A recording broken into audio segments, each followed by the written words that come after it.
Today, we're going to chat a little bit more about autism because it has been in the news a lot recently and not in the best, most constructive, meaningful ways. So we just kind of want to break down that a little bit.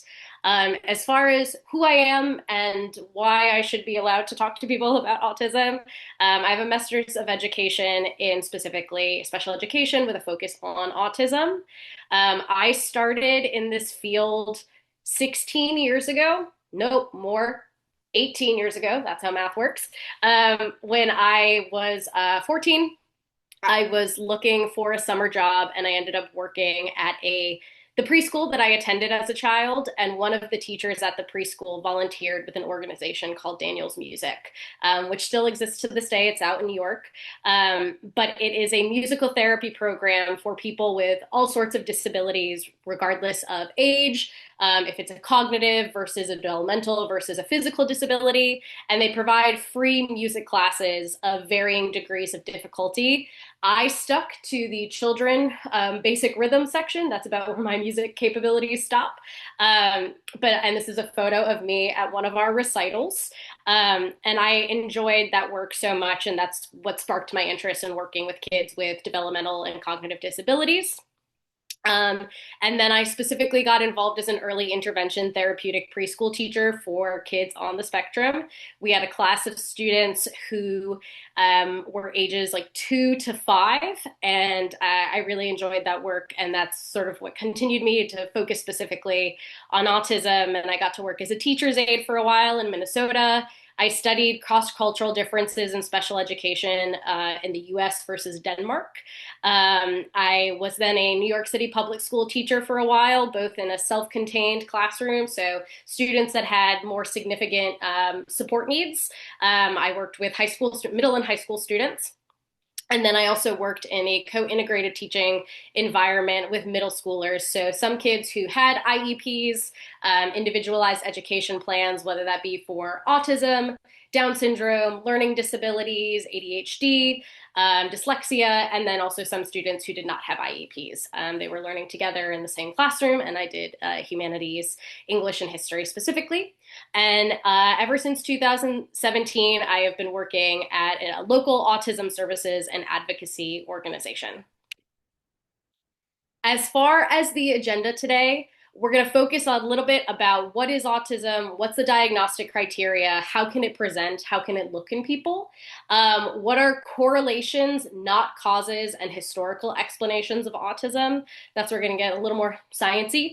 And then talk a little bit about the policy landscape. So what is it currently like in North Carolina and also throughout the country as far as what services, what policy, what public programs are available to autistic folks? And then chat a little bit about how to find trusted voices in a time where mis and disinformation is combative and aggressive and pervasive. How can you find those folks that you trust? How can you find those news sources that are to be believed and to use good science? And also to have an element of humanity and respect and dignity in how they talk about the autistic community. And then finally, we'll do questions and answers at the end. Since I am sharing my screen, I cannot see the chat. So to avoid going in and out of screen sharing the chat, any questions that you have pop up while I'm talking, please feel free to put them in the chat. And then once we're done, we'll go ahead and look through, and JJ's going to help moderate with all of that. Just a couple of quick notes before we get started and really dig into the content. A note on language. So the sort of verbal landscape and how you talk about autism and disabilities and things like that has changed so drastically, so rapidly. And a lot of that has to do with self-advocates, so people who are autistic themselves, saying, hey, nothing about us without us. We need to be at the table. We need to be guiding these conversations about autism. It can't only be people without autism who are talking about it. And so recently there's been a lot more discussion on person first language versus identity first language.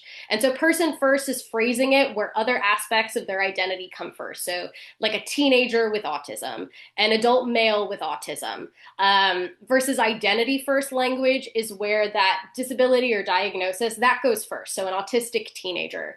And as far as the way that it goes, some people prefer person first because they feel like they don't want to be identified specifically or wholly by their diagnosis. Versus on the identity first side, some self advocates prefer this language because they are proud of their, and in this case, we're talking specifically about autism, but they're proud of their autism diagnosis, they're proud of that identity, and they want to celebrate it, they want to acknowledge it.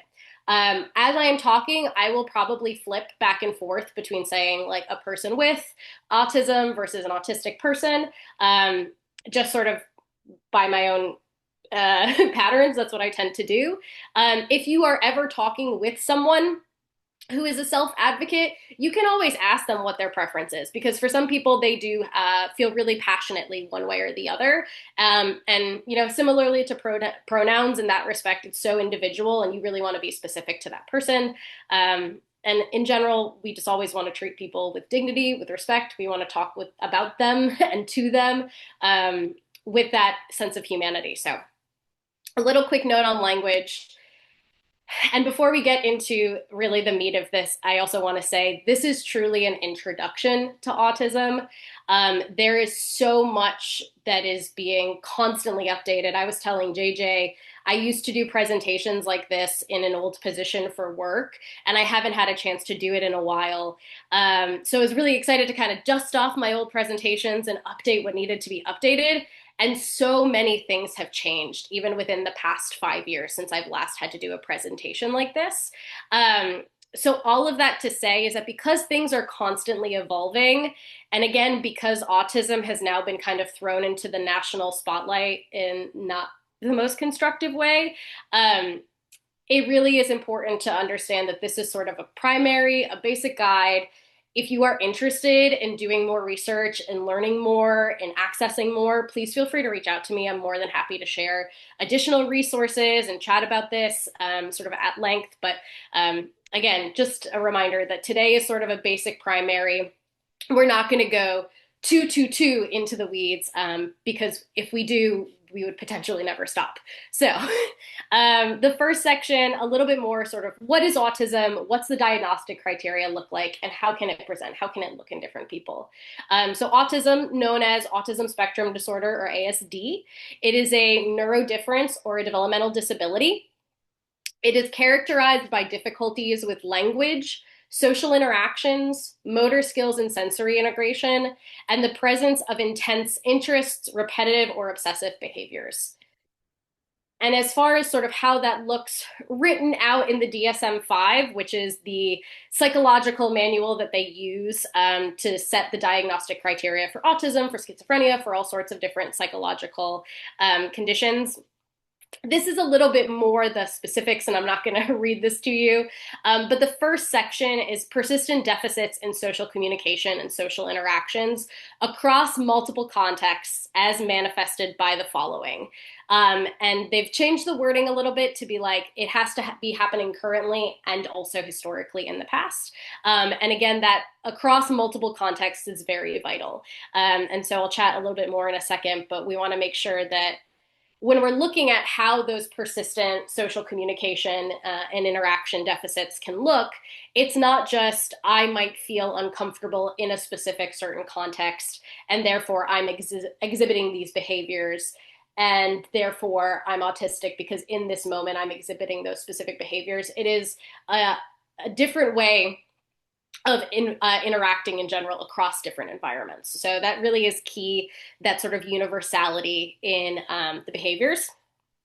So one of the criteria for social communication and interaction is social emotional reciprocity. So that can look like maybe having difficulty with back and forth conversations, kind of keeping questions going, or it can be difficulty with maybe emotion and tone matching. So maybe the emotion of the story that you're telling is sad, but your tone maybe sounds happy or apathetic. So sometimes it can be that gets sort of the wires get crossed there. It can also be nonverbal communication and social cues, things like eye contact or lack of eye contact, or difficulty maybe reading body language. So if somebody is sitting with their arms crossed and their shoulders sort of hunched in and maybe their brows are furrowed, it could be that someone has a hard time interpreting that as somebody is upset, somebody is scared, somebody is standoffish, and therefore here's how I'm going to act accordingly to that. It can be understanding physical gestures or facial expressions, like I was just saying with the body language. And it can also have sometimes present as difficulty understanding not literal language, so sarcasm, puns, things like that. And then we can also see sometimes difficulty with relationship development and maintenance. So adjusting communication to the type of relationship. You can see people who are autistic that maybe talk exactly the same way to their parent as they do to their friends, as they would to their principal at school, as they would to their doctor. So there may not be sort of that modification based off of who this person is to you and what their relationship is and sort of what's appropriate versus inappropriate to talk to that person about. We can also see sometimes in younger kids difficulty with imaginative play, so sort of similar to that difficulty with sarcasm and puns. It may be that if I'm a kid with autism and I am playing house, I might have a hard time playing house where if my house looks like I've got a mom and a dad and two sisters and a dog, I might have a hard time playing imaginary house where the setup is I've got a grandma and a mom and three brothers and a cat, because that's not what I'm used to. That's not the social script that I know or understand. And then also we can see sometimes difficulty with initiating conversations and friendships. And sometimes this gets misinterpreted as a desire to not have friendships or not have conversations. And for most people on the spectrum, they just say that's not true. They just have a hard time sort of taking that first step in initiating, and often usually appreciate when somebody is willing to start a conversation with them and start a friendship with them. And then the second major diagnostic criteria area is the restricted repetitive patterns of behavior, interests, or activities. And the different ways that it can manifest are it could be their, like I said, the activities that they do, the interests they do, maybe the behaviors that they have. So something that you'll hear a lot with autism is scripting, stimming, and echolalia. So scripting is usually saying word for word a social script that maybe an autistic person has learned. Stimming is usually some sort of like physical movement that provides sensory stimulation in a way that can be sort of self-soothing for somebody. And that can look like maybe flapping their arms or jumping up and down or biting their lip a certain way. And I've got on the side there in that little white box sort of a Q&A answer from an autistic social media person who was talking about why might someone stim? And it can be for a whole variety of different reasons. It can be for enjoyment. It can be to increase focus. It can be to either reduce or prioritize the sensory input that they're getting. It might be covering their ears. It could be to express their emotions, to communicate with somebody. That's their way of communicating. And sometimes it might just be that they're not really sure what the reason is, but their body is doing it in that moment because they need it. And then another one is echolalia, which is like repeating things that you have heard. So I used to have a student who he loved to watch like superhero movies and TV shows and things like that.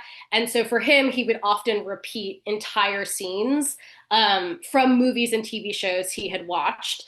And whenever I would help him with something, he was quoting some TV show. I still don't know to this day which show it was, but anytime I helped him with something, he would grab my hand and kiss it and go, "Thank you, Papa." And I don't know what that was from. One of the most delightful ways I've ever been thanked before in my life. But so that echolalia can look like somebody repeating entire conversations or scripts, like I said. And this is going to be a really sort of important hinge point to think about when we talk a little bit later about autism and how it gets originated as a new unique diagnosis from childhood schizophrenia, but we'll get there in a couple slides.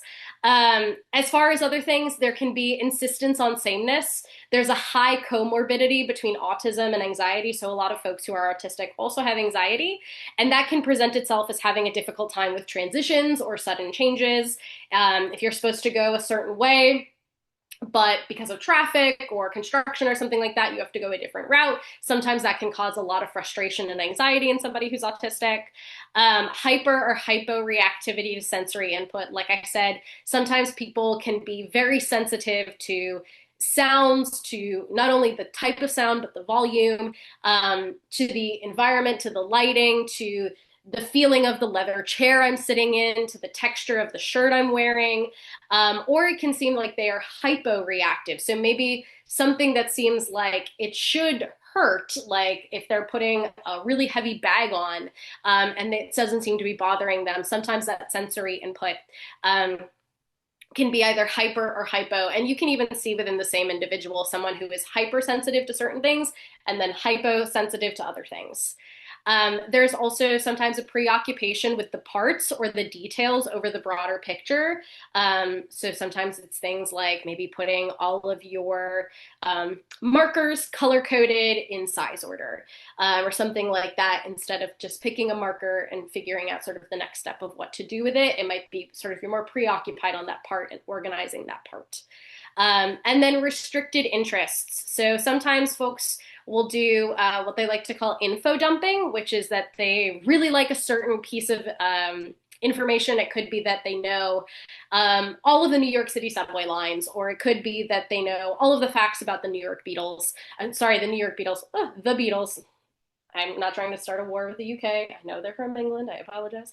But it might be that sometimes they have that specific interest and they really enjoy talking about it. And again, this is another area where we can see it get misinterpreted a lot by people who are not autistic, where sometimes they can think like, oh, this person's very self-centered. All they want to do is talk about the things that they like or the things that they're interested in, and they never ask me questions. And sometimes for people who are autistic, this is their way of connecting because they don't necessarily, that individual might not necessarily have the skill set to ask questions of the other person or to ask them sort of what they're interested in, but they do want to talk and they do want to continue a conversation and they do want to get to know each other. It might be that the way that they do that is by sharing sort of their special interest with this person by saying, hey, this is what I really care about.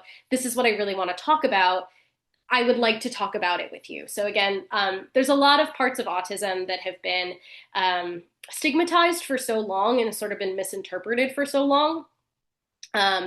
And kind of seen as people who are autistic don't want to interact with other folks or don't have interest in getting to know other people. And that's just really simply not true. It's just a different way of it happening. And so there's always we should give a lot of grace to folks and think about, if someone is choosing to share their special interest with me or they're info dumping, they're like telling me all the stuff about something they really care about, it might be because they trust me. It might be because they want to get to know me. Autism spectrum disorder is now diagnosed on a spectrum of different levels. From level 1, which is sometimes known as high functioning, there's sort of a lot of discussion around the kind of word choice of high functioning versus low functioning. Is that what that inherently means? But so level 1 is somebody who may typically in the past be considered as having Asperger's. So they might need support with their social and communication skills. Their repetitive behaviors might be somewhat presented, but not super noticeable. Autism 2, level 2, is someone who does need substantial supports. And to the casual observer, which I think is the funniest description for a scientific thing to be like the casual observer, which is in no way like an operable definition, but it might be that those behaviors are more obvious to the casual observer in public. And then level 3 is someone with severe autism who does need those more significant supports with sort of everyday daily living. But as far as the better way to think about autism and why it can look so different person to person is it's less of a spectrum of, less autistic to more autistic, and it's more of where is somebody within language? How much support do they need there? Where is somebody within motor skills or sensory integration, executive functioning? So it really does look more like a constellation. And that's why when they say if you've met one person with autism, you've only met one person with autism. And it's because it can look so vastly different person to person. And that is why there's so many different types of therapeutic supports available for autistic folks, because what's going to work for one person is not going to work for another person. And also, people change through, we all change throughout our lives. So what's going to work for someone when they're 7 years old is not going to work for them when they're 24 or when they're 45 or when they're 80. So autism really is a constellation more than necessarily even a spectrum. As far as current prevalence, so 1 in 31 children are, they say, may be diagnosed with autism nationally. And those are the latest up to date facts. 5.4 million adults in the US have autism spectrum disorder. And in North Carolina specifically, there's 40,000 individuals and their families who are receiving direct services annually. And I'll chat a little bit more about, like I said, sort of the landscape and policy federally and in North Carolina towards the end of the presentation. But something that's really interesting to know about autism is that it is still more common in boys than in girls. Depending on the statistics, some say it's 4-to-1 ratio, some say it's 3-to-1 ratio. That gap is narrowing. It used to be 5-to-1. And part of that is a better ability to diagnose autism in girls. And we've also seen that recently, we've also narrowed the gap on accurate diagnosing for children of all different racial ethnic groups and with different cultural contexts. It used to be that disproportionately children who were diagnosed with autism were white boys. And now we have seen the gender gap lessen, but there's still a gap. But we have seen basically racial or ethnic gaps disappear entirely. And I'll talk about that more when I talk about sort of why has the prevalency changed so dramatically, so suddenly. All right. So here's where we're going to get a little bit more into the science piece of it. I do want to make sure that I am being very, very intentional when I say we're going to talk about correlations and not causes. They have not determined causes for autism, and especially in a singular sense. And I just want to repeat that in so many times in so many ways. There's so much robust research going into autism, and what are the environmental factors and what are the genetic factors and how do these things interact with each other. Even just kind of doing a precursory search of autism and causes and correlations. There are like over 100 gene mutations and deletions that are potentially related to autism. There are things about whether the child during pregnancy, mother had a viral infection. There are things about sleep patterns and certain neural connections. And all of this to say is that there's still so much unknown and there's so much meaningful research to happen. And I do not want anyone to take the RFK Jr. and Trump press conference that happened a few weeks ago as the be all end all to the research. And we'll talk a little bit more about sort of the press conference and the information that they introduced in a couple of slides. But so we'll chat a little bit, like I said, about correlations, what sort of where the research is at right now, what are not causes of autism, and what are historical explanations. So what have people thought was the cause of autism in the past? Just as a little bit of history, autism was coined in 1943 by a physician and psychiatrist named Leo Kanner. He is the first person who was really responsible for parsing out autism and childhood schizophrenia. Beforehand, it was all sort of grouped under childhood schizophrenia. And so, like I was saying before, you might see a child who is having a moment with echolalia where they are repeating a TV show. And if you don't know that they're repeating a TV show or a radio show or even a conversation they heard their parent have on the phone, you might think that that is a child who is talking to voices in their head or something like that. So he really was sort of the first person that parcels out autism from schizophrenia. And even once he does that in 1943, it is a long time before sort of the psychology community really gets behind the validity of an autism diagnosis. It does not appear until the DSM-3, the Diagnostic Statistical Manual, that criteria that I showed you in the beginning for how we diagnose autism. It doesn't even appear in the DSM until the DSM-3 in 1980. So it takes like 40 years for it to become sort of a well-recognized condition that people can diagnose and that has observable behaviors and things like that.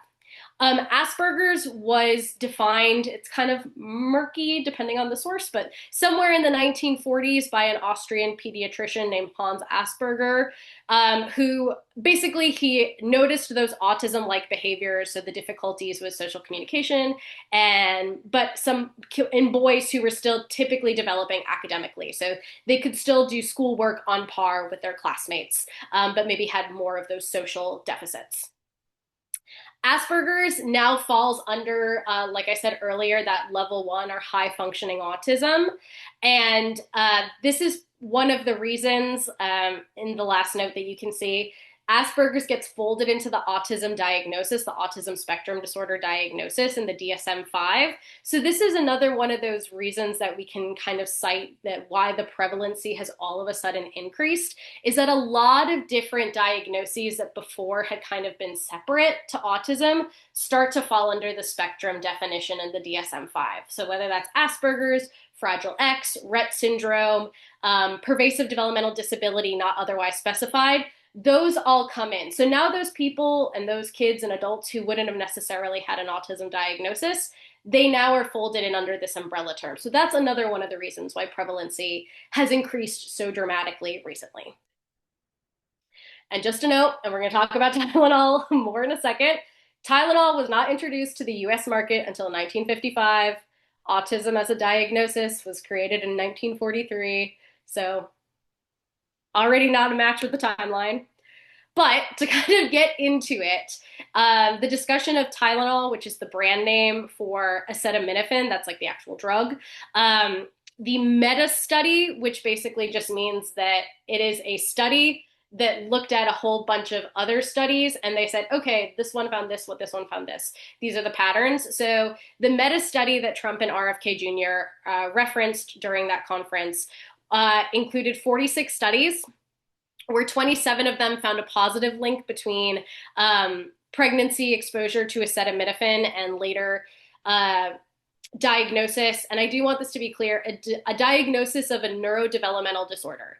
So even in those studies, they are not saying autism specifically. And so they found 27 studies with a positive link, 9 that found no link between exposure and later development of a neurodevelopmental diagnosis. And then they found 4 that showed a negative link, so that actually exposure decreased likelihood of neurodevelopmental disorder.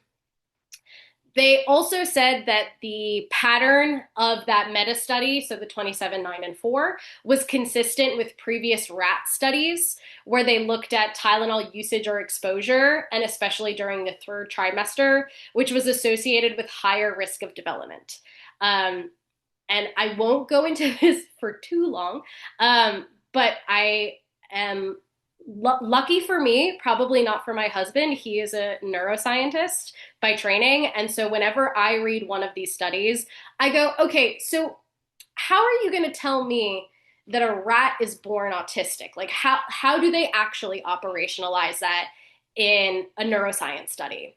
And his response was basically like, it is so hard with something that is behavioral, especially. There's a difference in looking at diagnoses or conditions where you have a really intentional biomarker. So it's a certain gene, it's a certain either presence or activation of a gene or a deletion of that gene.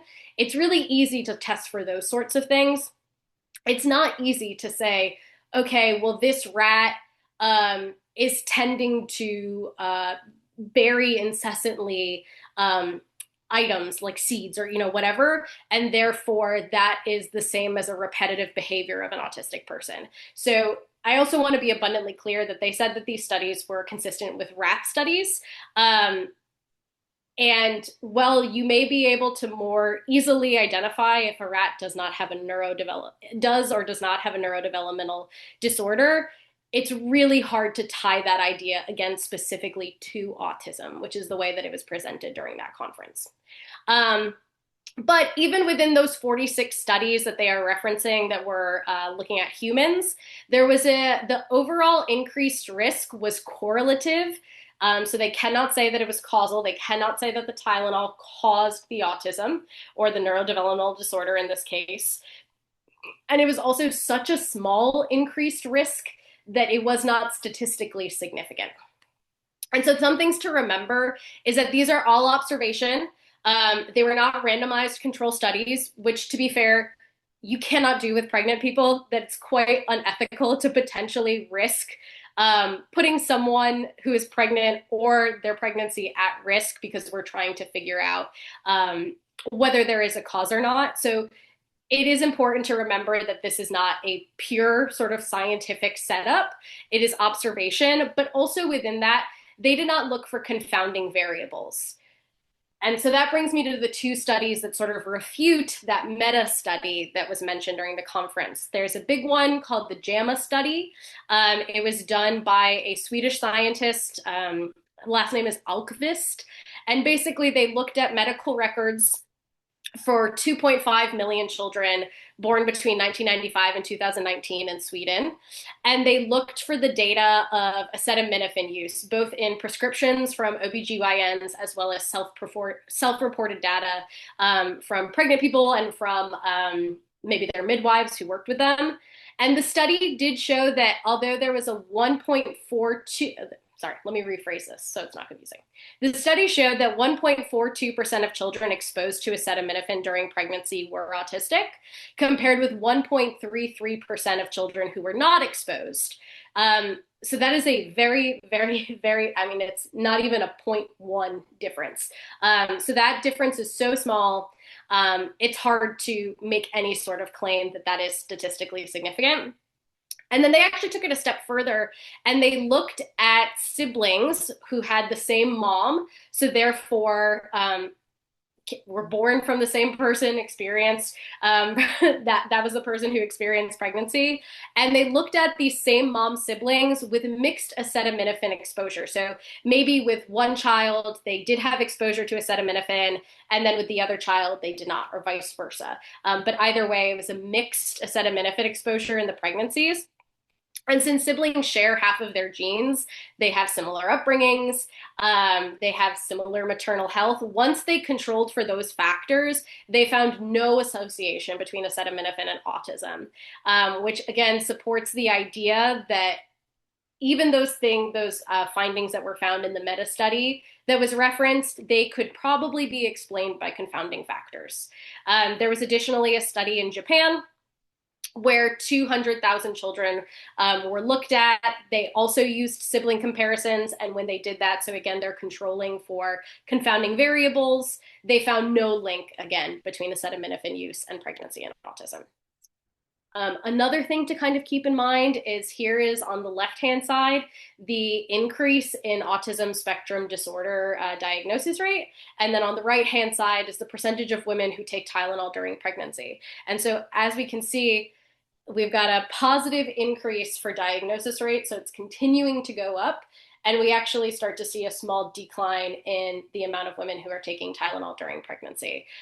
So that in itself also doesn't really make sense with what they're trying to put together as an explanation. Historically, autism used to be blamed on refrigerator mommies. So this idea that children who were socially awkward, didn't like making eye contact, didn't like being hugged or touched, they were that way because their mothers specifically were cold and mean and withholding. And it's fascinating and sad that sort of the origin of this is the Leo Kanner, who was that man who first parceled out autism and schizophrenia. He basically spoke about when he looked at a very small sample size of children that's how he kind of, based off their behaviors, that's how he came up with the autism definition. He starts out his paper talking about how both parents are sort of refrigerator parents. They're both kind of cold and mean. And then the further he gets into the paper, the more all of a sudden it just becomes focused on the mothers, including a quote that said, all but five, this is in regards to the mothers, all but five had gone to college, all but one had been active before or after marriage as scientists, laboratory technicians, physicians, nurses, librarians, artists, cold perfectionists. So even with his own paper, he sort of starts to then to spotlight on moms and in particular working moms. And so we know that this is not the case. There are plenty of mothers who have children with autism who are kind, who are loving, who are warm, who are affectionate. That is simply not the cause of autism. The other very large theory that has been disproven time and time again, but for some reason still has legs, is the MMR vaccine. And actually, let me say before I say, for some reason it still has legs. The reason that it still has legs is sort of anecdata. And what I mean by that is anecdotal data, so people's firsthand lived experiences.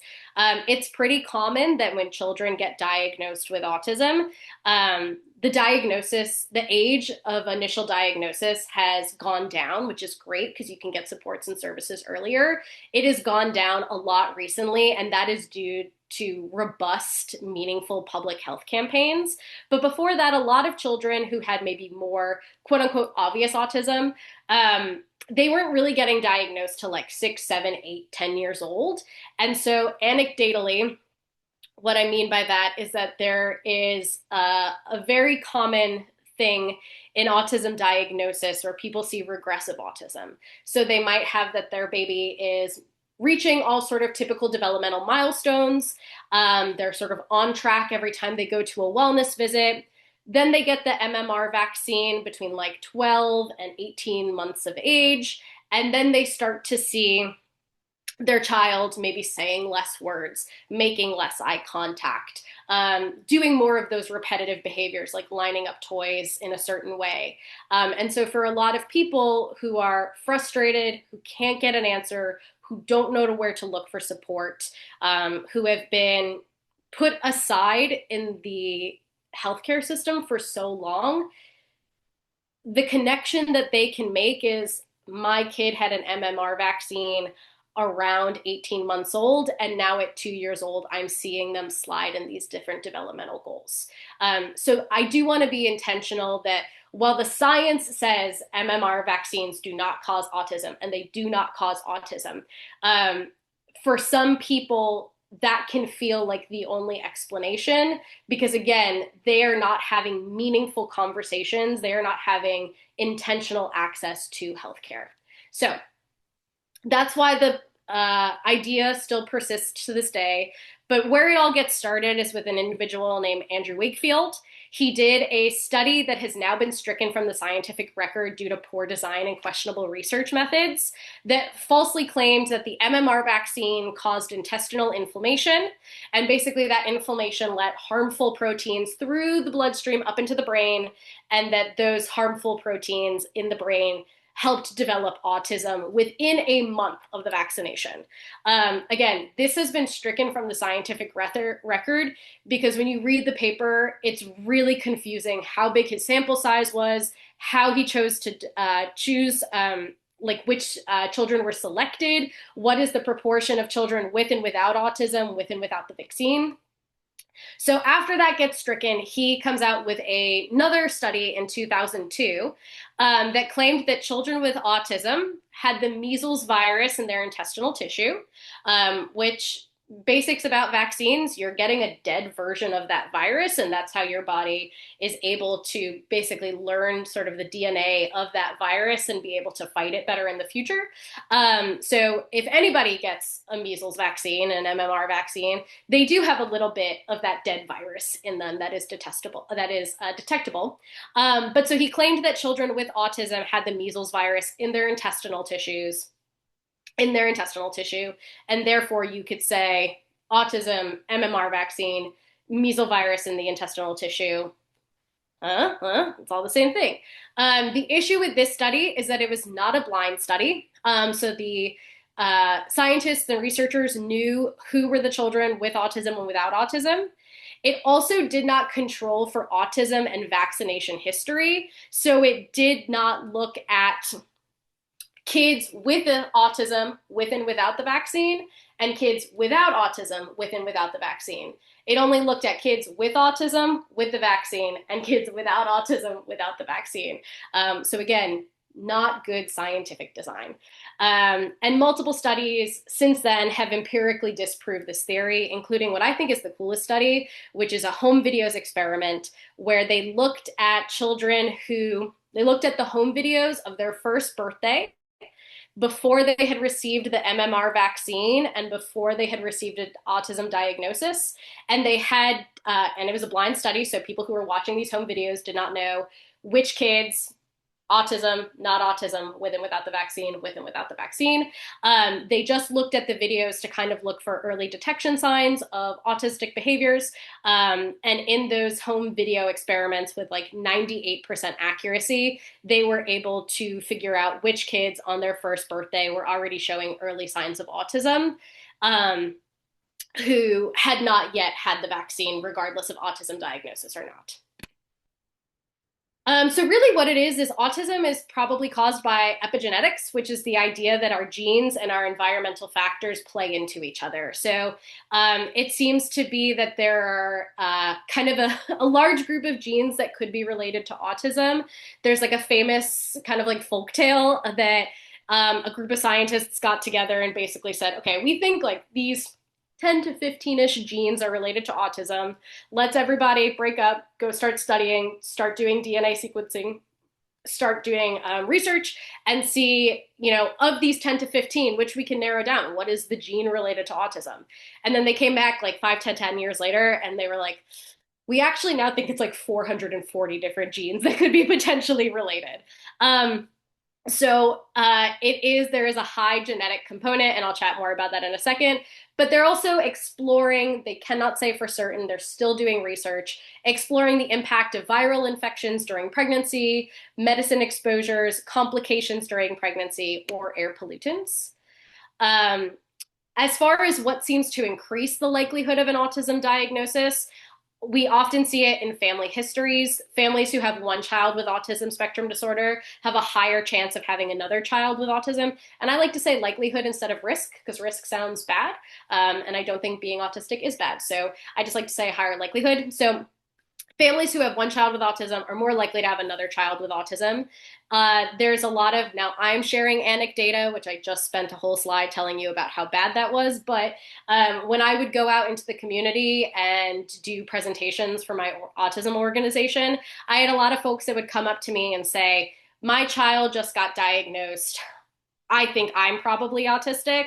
As I was going through the diagnostic process with them, I was realizing that a lot of those check boxes were ticking off for me as well. Or I really noticed that I saw a lot of that in my brother, my sister, my whoever. So we'll often see that parents or relatives of the child may have ASD, but on maybe a slighter scale. And because of that, they were able to sort of operate in a way that wasn't more obvious.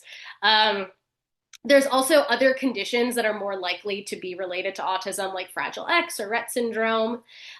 Babies born before 26 weeks of parents' pregnancy may have a higher risk of autism. And again, there's a potential link, they're still studying it, as well as parents' age. There seems to be a connection to children born to at least an older parent, if not both parents are older. There's a higher likelihood that they are going to be born with autism spectrum disorder, but more research is needed. It's very preliminary at this point in time. Okay, as far as why it is in the news is because the idea of the prevalency booming in autism is what is really sort of at the forefront of the discussion. So like I said earlier, 1 in 31 kids will be diagnosed. It's estimated that 1 in 45 adults in the US have autism. Boys continue to be diagnosed higher than girls. The median age of diagnosis is 47 months. And we've actually, like I said before, we've seen a decrease and actually basically an erasure of the gap in diagnosis for Asian Pacific Islander, Native Hawaiian, Black, Hispanic, multiracial children, and white children. It used to be before that you were pretty much only going to see white boys diagnosed with autism. As far as changes over time, when it was first included in the DSM in 1980, the estimation prevalency was 3 in 10,000. 1990, it was 7 in 10,000. By 2000, it was 1 in 150. And like I said, in those changes over time, this is a graphic that only shows up to 2020, but now we're 1 in 31. So as you can see, it's grown a lot in even the past 20 years or so. But 2020 was the first time that we start to see Black boys and white boys diagnosed at the same rate. But at that time, there was still lagging in other racial ethnic communities' prevalency. And even within the past 5 years, that gap has disappeared.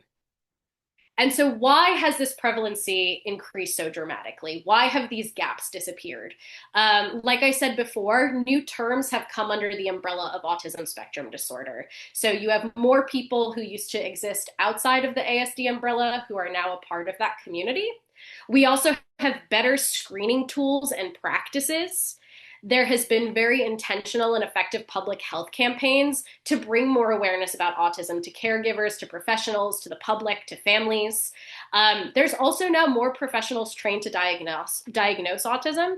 As someone who works for a nonprofit, I may not always love working in a field where venture capitalists have invested a lot of money. But because of that investment in money, there are a lot more folks who are able to provide diagnoses and actually go through the diagnostic tests that there were not even 5 to 10 years ago. Telehealth opportunities made common during the pandemic made it so that rural families and families who could not access a physical doctor's office are actually able to go through the process when they couldn't before. There's a decreased stigma around autism for now, and I hope that that stays the case, and that unfortunately it feels like we're kind of reverting and regressing on that, but I hope that's not the case. But because of the decrease in stigma, families are more comfortable and individuals are more comfortable seeking out a diagnosis.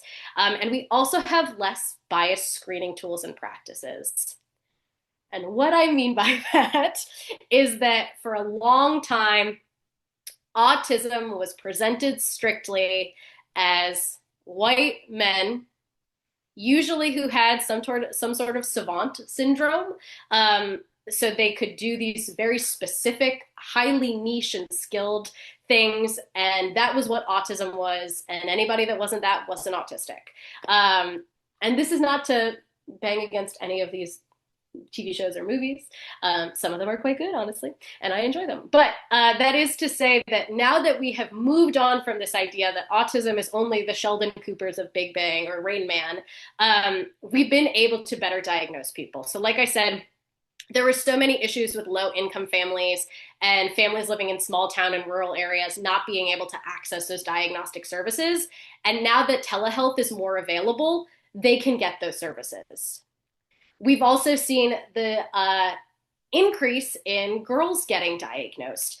And it's because there was such a gender bias in how we looked at autism. Again, when our perception of it is that you are socially awkward and you do not like interacting with people, they found that autistic girls, which again, not true, as we discussed earlier, but they found that with girls, social acceptance and rejection was more valuable to them.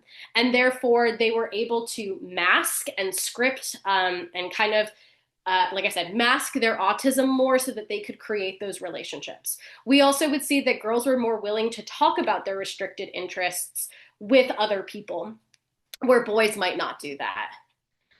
There is also such a high comorbidity for women with undiagnosed autism that they would often develop depression, anxiety, poor self-esteem, eating disorders, and those things would get diagnosed before their autism ever got diagnosed. So there's a tweet from a woman saying, interesting survey of autistic women with anorexia, showing again a disconnect between eating disorder treatments and needs of autistic people.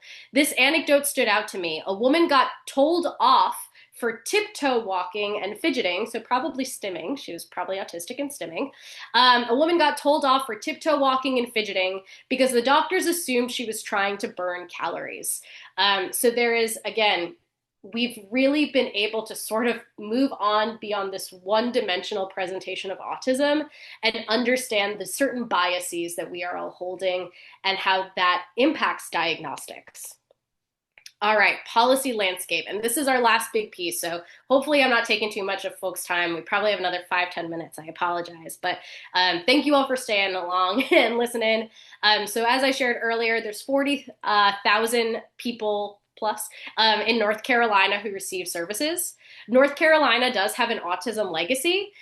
Teach, which was a program at UNC designed specifically for autistic people, was the first program of its kind. It got started in the 1970s, and it was the first program of its kind. And so a lot of people who had autism, especially at the time when it was still such a rare diagnosis, they moved specifically to North Carolina, to the Triangle area, because they wanted to be a part of the Teach programs at UNC. The North Carolina median age of diagnosis is 36 months, which is a year earlier than the national median. And part of that is because of really intentional public health. Part of that is because we do have such a strong healthcare system in North Carolina, and we're especially blessed by that in the Wake County area and the Triangle. And another piece of that is Medicaid expansion. And speaking of, Medicaid is absolutely vital for families to receive the services that they need. There is an innovations waiver that is part of Medicaid. And in North Carolina, that's how families receive help at home and in the community. They get job program assistance, so help finding and keeping a job. The unemployment rate for folks with autism and other developmental disabilities is staggeringly high. So the more that we can help people find jobs and be able to live independently and be a part of their community, the better. It also gives access to evidence-based therapies and supports independent living. The current wait list for the North Carolina Innovations Waiver is 18,950 people. So there is a wait list of almost 20,000 people, and that wait list takes about 10 to 15 years, depending, to get off of that wait list and to start receiving services. So it is great that our median age of diagnosis is so young. That means that people can start to find the supports and services that they need. They can start to get whatever therapeutics that they might need to make this person's life more enjoyable, more fruitful, to be better integrated with their community. But then if they have to wait an additional 10 to 15 years to receive affordable, free Medicaid services, that might be that that 3-year-old is not getting services until they are 13 or 18 years old. And that is what is heartbreaking, and that is what needs to change. And part of that comes from our North Carolina General Assembly. Part of the budget making process is deciding how many Medicaid waiver slots, the innovation waiver slots, are available. And so they increased it a couple years ago. They have not really increased it recently. And so that's a way that you can be an advocate to the autistic community. And more than just autistic folks receive the innovations waiver. Other folks with intellectual developmental disabilities also get it. But a way that you can be an advocate is making sure that you are telling people about the fact that there is an 18,000 person wait list, and that that is meaning that people aren't getting services in 10 years, and that our General Assembly needs to do better in making sure that people are getting the supports that they need. So another piece of that is the Medicaid rebase, which you may have heard about in the news recently here in North Carolina. Rebasing is the process where they calculate and project costs of recent Medicaid usage and basically say, okay, more folks, less folks are using it. There's been higher medical inflation, or we've seen increase or decrease service utilization, like I said, and based off of those numbers, here's what we project we will need in the budget. Basically, on July 1st, we were supposed to have a new state budget. We still don't have it. We have a continuing resolution or mini budget, which is H125, that was approved, and it appropriated state Medicaid money, but it is not what the Department of Health and Human Services requested. And so basically DHHS said, look, based off of the rebasing, based off of the utilization numbers, we still need an additional $319 million to meet the needs of North Carolinians that are on Medicaid and need these services. In mid-August, DHHS basically said, this continuing resolution, this mini budget creates too big of a deficit. Unless you guys pass a budget with a higher amount for Medicaid, we're going to have to reduce the Medicaid rates to providers. So what the state pays different service providers to provide those services. So, if you provide an hour of community networking, you get paid this amount of money from the state to do it for basically because people with Medicaid are not paying out of pocket, you are getting paid back by the state. They basically said, we're going to have to cut the amount of money that we pay the service providers. And so what that ultimately means is that initially there is no change in the amount of people who are able to access and eligible for these services. But because the service providers aren't getting reimbursed the same amount, it probably means that over time, unless this is ameliorated, they're going to be less likely to provide services to Medicaid users and instead going to work with more private insurance companies. And so that is a devastating consequence. Excuse me. Devastating consequence. In September, the State House and State Senate were both back in session.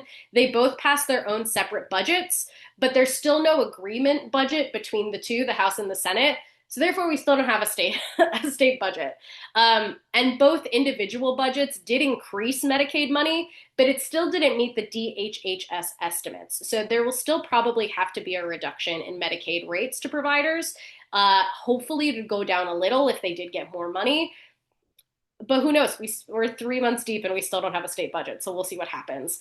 As of October 1st, so this week, reimbursement rates, decreased reimbursement rates have gone into effect. So we'll have to see what happens. And again, to be an advocate, call your representatives in North Carolina and talk to them about increasing the budget for Medicaid. This is basically my last slide, but federally, Congress passed H.R. 1, which is the budget bill. The start times vary, but some of the pieces that kind of come into question and threaten sort of the autistic community is work requirements for beneficiaries, more frequent Medicaid eligibility checks, so constantly having to get reevaluated on your autism diagnosis, which is time-consuming and expensive. Changes to provider tax regulations, which will cost billions to North Carolinians and is most likely going to hit our rural hospitals disproportionately hard, as well as changes to federal support for SNAP benefits. So for those families who are receiving Medicaid and are maybe struggling financially because there's so many additional things that you need in order to support an individual with autism, potentially based on the severity of their autism, or if they have any sort of other confounding conditions. If folks were using SNAP to at least help cover their food, that is going to decrease. And again, all of these things are beginning in 2027. So like JJ was saying earlier with our Snapback program, they are intentionally created to not start until after midterms. So we want to keep this at the forefront of people's minds. They say people with disabilities may be carved out of the work requirements and frequent medical eligibility checks, but that has not been confirmed. That's not in writing anywhere. There's no reason to believe that that is for sure going to happen. All right, lastly, trusted voices. I have some reputable sources. I will be adding more. They're all hyperlinked so you can check them out. I will say it has been devastating to open old slides that I used to have 5 years ago that reference the CDC. And when I went to go click on that reference link, the autism and vaccines tab that I used to reference is no longer there. All of that to say is that it's really important to make sure that you are seeking out diverse perspectives, that you're seeking out folks that really value meaningful scientific design, and also that you are seeking out the perspectives of not only self-advocates themselves, but people who are looking for the humanity, the respect for autistic individuals, that they are looking to create meaningful pathways to community integration and to let autistic people live lives with dignity.